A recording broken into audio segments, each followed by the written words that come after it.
Well, there are people who say, look, what effect is this going to have on the environment? If we've actually got a crop out there which is producing something which kills pests, could that have an effect? Could it get into other plants and cause the same problem?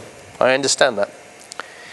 Are they safe? Somebody's read somewhere, look, there is a concern. Should I feed my family on GM crops? Will that mean that it'll affect their health? I've certainly been at meetings, not exactly like this, but where people said, how do I square what I'm doing with God? Aren't you actually interfering? And I recognise that that is an issue. Once we introduce GM crops, we can't go back. We can't then say, okay, well, it hasn't quite worked, let's remove them all from the world. And many of the things that we might be able to do could be of particular benefit to farmers growing in developing countries. And is it right that we should actually be getting them to try out all this technology, and if it doesn't work, well, never mind? Is there an issue there? So finally, what am I trying to get across? Well, the first thing is global food security, a real problem. It's here with us. We have to address it. It's all sorts of things. Global food security, I've put a particular slant on, which is all to do with growing more. But you can also see that growing more is one aspect of it, but there's the economics of it, there's the politics of it, there's the engineering of it. There are lots of things that global food security actually means.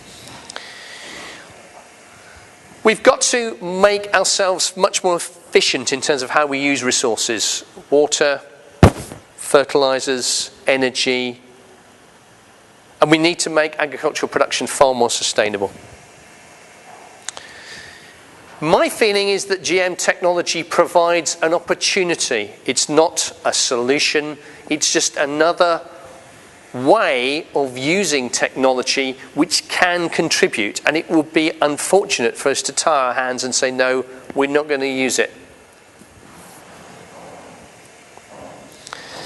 And this is the most difficult one, because those people who are against GM, they have very strident views, which I think many of us understand, and somehow we've got to come together. And some of you are aware that Peter Melchett was here a couple of weeks ago. He is one of the key people in the Organic Association, but he was also, I think, a key player in Friends of the Earth. And he has got very strong views. And we had a very useful day talking with him about what we're doing and what other people are doing, and trying to have a dialogue and meet together, because it's the only way to resolve this. And we've got to somehow arise at a position where we can potentially go forward.